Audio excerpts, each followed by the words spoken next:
My feeling is that over a period of time, in the scheme of things for SEBI, the role of investor association has been going down. The contribution which the investor associations were making in the past, the challenges which we are facing in the market today, the role of creating awareness and education in the market calls for a much better cooperation and activity on the part of the investor association. I'm making a general observation. I'm not talking only about TIA.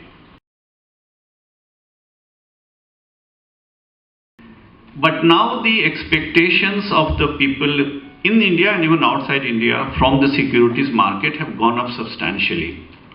The challenges have also gone up substantially. And because there are challenges, some of the gaps are being filled in by new players. For example, the media. For example, the proxy advisory firms. Look at what is happening in other parts of the world.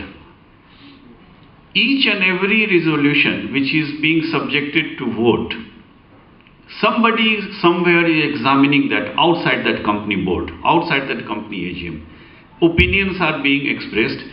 I don't want to bore you with data, but if you look at the top 500 companies, Fortune 500 companies, and you look at the rate in the last 3 years, then globally in the top Fortune 500 companies in the last 3 years, almost 1/4 of the CEOs who have been removed, they have been removed because their nominations were rejected by the shareholders, and that rejection was promoted, was argued by proxy advisory firms or other associations, other activists. So that is the type of change which is taking place. Imagine 1/4 turnover that has happened in the CEOs globally. It is because of the activities done by the shareholders. That level of action is taking place globally. In India also it has started happening in a small way that, and I'm only talking about turnover of the CEOs, 1/4. If you look at the proposals of compensation or bonus which has been rejected globally in the larger companies, the percentage would be even higher.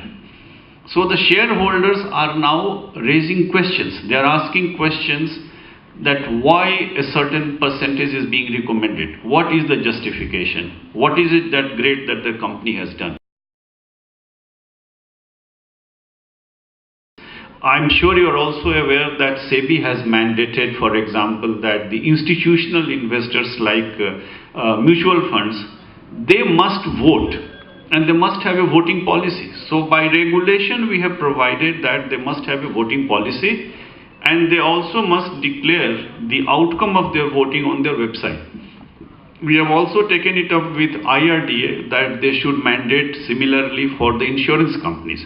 So for institutional investors, we have been encouraging them to go and vote actively. But what about the large number of small retail investors? Who is going to take care of their interests? In my scheme of things, only the investor associations can take care of these things. In the IPOs market, a number of changes have happened, and we have last week notified our new regulations for IPOs, especially about electronic IPOs.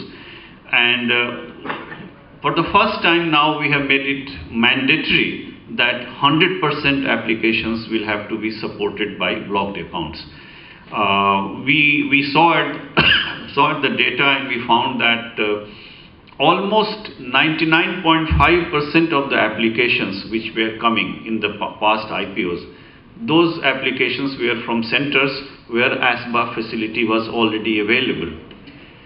So now we have decided, and at the same time, we have also requested Reserve Bank, and we have the assurance of the Reserve Bank that they would provide ASBA facilities all over the country. So we have engaged in discussions and dialogue with RBI and also with the Indian Banker Association. So we are very, very hopeful that this facility will be provided. One important outcome of this would be that instead of T plus 12 days for an IPO to be listed, it can now be listed on the 6th day, so T plus 6 days. So the time period will be shortened. The uncertainty about the pricing of the market will also be reduced. The 80 lakh crore is the size of the banking system, out of which around 20 lakh crore are invested in government bonds. So what remains is 52 lakh crore. And 52 lakh crore, if you take away NPA, then how much remains? Everyone has different numbers. Compared to that, if you look at the stock market system, today market capitalization is around 101 lakh crore as of now, 1 minute back when I looked at it. We are completely mark to market on every moment basis. We are almost double the size, despite the fact that government has given huge protection and benefits and everything, importance to banking system. And stock markets have become larger in terms of the wealth that they represent. And to some extent it is because of the transparency, fairness, efficiency that has been brought in over last 20-25 years.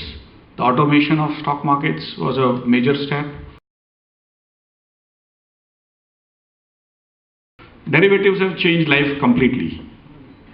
Today, India is a world champion, or rather silver medalist, in terms of the trading for the sake of it. Korea is number one. They trade 42 times more than their equity markets, despite their lot size increased recently. They still trade huge numbers. India is 14 times. Other countries do only 3-4 times. So we have taken to the derivatives like fish to the water. Market cap has increased manifold. Returns have been phenomenal. Why is it that we have not increased the number of investors? Number of investors in 1993 and number of investors in 2015 are almost similar. Indian GDP has gone up multifold. Indian middle class has gone up by 10 times in last 20-23 years. But we have not added investors. Why this has happened is what we need to introspect, especially at a stock exchange level, that we have not been able to gain that confidence amongst people, among investing people. Many people tell me that one biggest thing you guys did wrong is that you took away CCI pricing formula. That is why investors are not coming. Every investor association, wherever I go to, they say that you took away that, otherwise entire India would have become investor. Few countries in the world today are actually settling on T+2 basis. Today, in fact, I wanted to inform you that we also have a product which we settle on T+0 basis. There is a product which we have come out with, sir, in mutual fund, that it is called overnight liquid fund facilities. That if you have even 10,000 rupees, even 5,000 rupees for overnight investment, only for one day also, if you want to invest till 1 PM today, you can place order on BSE's liquid fund platform. You can select which liquid fund you want to invest it in. And 1:30 PM, we take your money. Within 30 minutes, anywhere in the country. And next day morning, sir, your money is returned by liquid fund in your account as investor with the interest. So today, India has gone far, far ahead of rest of the world. And today we are able to do literally T+30 minute kind of settlements, not even T+1, T+0. And that is in some sense due to the innovative mindset that SEBI has adopted.